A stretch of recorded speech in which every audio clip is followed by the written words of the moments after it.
शेतकऱ्यांसाठी आजच्या ठळक व झटपट बातम्या. शेतकऱ्यांसाठी अतिशय महत्त्वाची आणि आनंदाची बातमी समोर आली आहे. सर्व काही बातम्या बघणार आहोत, त्यासाठी फक्त व्हिडिओला शेवटपर्यंत पाहत चला आणि चॅनलला देखील नक्की सबस्क्राईब करून घ्या. 2017च्या कर्जमाफीचा गाजावाजा, पण 6.56 लाख शेतकरी अजूनही वंचित आहेत. शासनाच्या लेखी उत्तरातून उघड 8 वर्षानंतरही अंमलबजावणी करण्यात आली आहे. राजकारणातून नव्हे तर आयुष्यातून उठवायचे षडयंत्र. माझ्यावर लावण्यात आलेल्या भ्रष्टाचाराचे सर्व आरोप हे राजकीय सुदबुद्धीतून करण्यात आले असून काही लोकांना मला केवळ राजकारणातूनच नव्हे तर आयुष्यातून उठवायचे आहे, असा खळबळजनक आरोप राष्ट्रवादी काँग्रेसचे नेते तथा माजी कृषी मंत्री धनंजय मुंडे यांनी केला आहे. मनरेगाचा 1409 कोटी रुपयांचा निधी आला. राज्याच्या पाठपुराव्याला यश मिळाले आहे. मजुरांना थेट त्यांच्या खात्यामध्ये मजुरी जमा होणार आहे. ग्रामीण भागातील मजुरांना दिलासा देणारा महत्त्वाचा निर्णय जाहीर करत रोजगार हमी योजना मंत्री भरत गोगावले यांनी विधानसभेत निवेदनाद्वारे सांगितले आहे. सोलापूरमध्ये 400 टन द्राक्ष व 1200 टन केळी पडून युद्धाचा शेतकरी निर्यातीदारांना मोठा फटका. इराण आणि इस्रायल यांच्यामध्ये सुरू असलेले युद्ध अधिक तीव्र झाल्यामुळे सोलापूर जिल्ह्यातील केळी आणि द्राक्ष उत्पादक शेतकरी अडचणीत आले आहेत.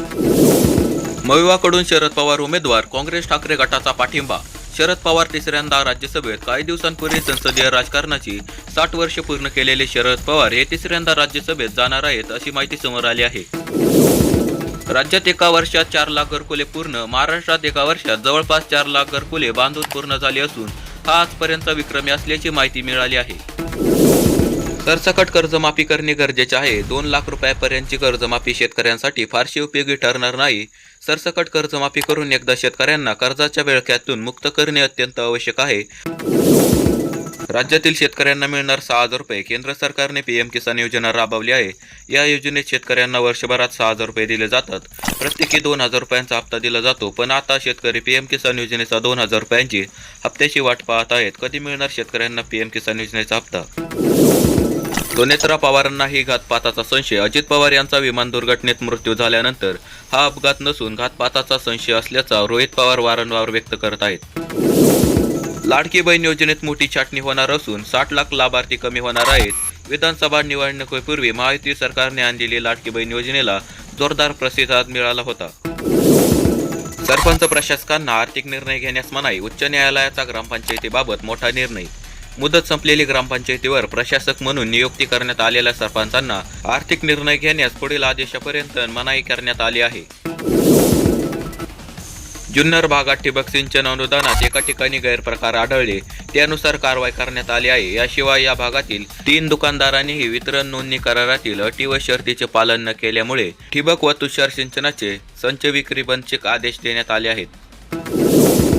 धान खरेदीची मर्यादा संपल्याने 50,000 शेतकरी अडचणीत. शासनाने दिलेल्या धान खरेदीच्या मर्यादेच्या उद्दिष्टाची पूर्तता झाल्याने सरकारी खरेदी तात्पुरती थांबली आहे. परिणाम नोंदणी केलेले सुमारे 50,000हून अधिक शेतकऱ्यांचे धान विक्रीसाठी अडकून पडले आहेत. सांगलीतील बेदाणा निर्मितीला फटका. हंगाम 2 महिने चालणार. बदलत्या वातावरणामुळे खर्चात वाढ. यंदाचा बेदाणा हंगाम सुरू झाला असला तरी सतत बदलणाऱ्या वातावरणामुळे बेदाणा निर्मिती प्रक्रियेला अडथळे निर्माण होत आहेत. कापूस शेतीत 40% खर्च मजुरीवरच होत होता, त्यामुळे यंत्राद्वारे कापूस वेचणी प्रात्यक्षिकाचे आयोजन. भारताची एकरी कापूस उत्पादकता जगाच्या इतर देशांच्या तुलनेत अल्पशी आहे. विधानमंडळात करण्यात आली मोठी घोषणा. 3 जूनपूर्वीच होणार कर्जमाफी.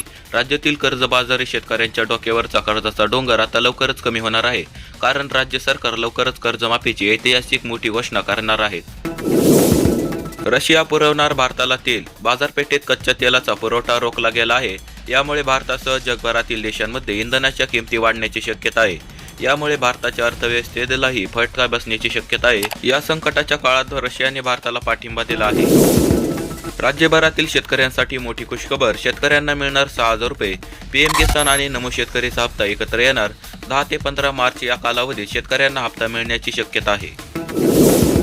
चाकण बाजारात कांद्याचे दर घसरले. सध्या कांद्याला मिळणारा 10 रुपयांचा दर हा उत्पादक खर्चही सुसंगत नाही. मजुरी, खत, औषध आणि वाहतूक खर्च लक्षात घेतल्यास शेतकऱ्यांना तोटा सहन करावा लागत आहे.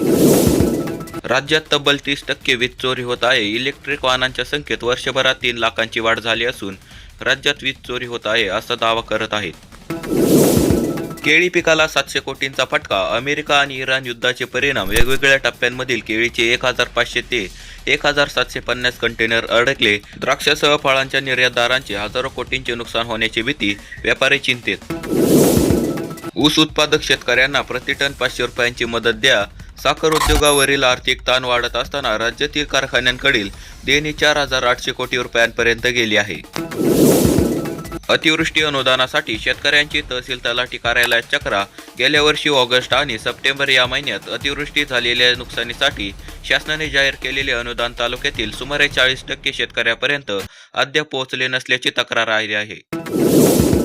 नैसर्गिक अनुदान घोटाळ्यात आणखी एक तलाठी गजाआड. 4 दिवसांची पोलीस कोठडी. आतापर्यंत 38 जण अटक. महाराष्ट्राची आर्थिक घोडदौड सुरूच राहणार. विकास दर 7.9% राहण्याचा अंदाज. विधानमंडळात आर्थिक पाहणीचे अहवाल सादर. वर्षभरात 1 लाख कोटींचे कर्ज काढले.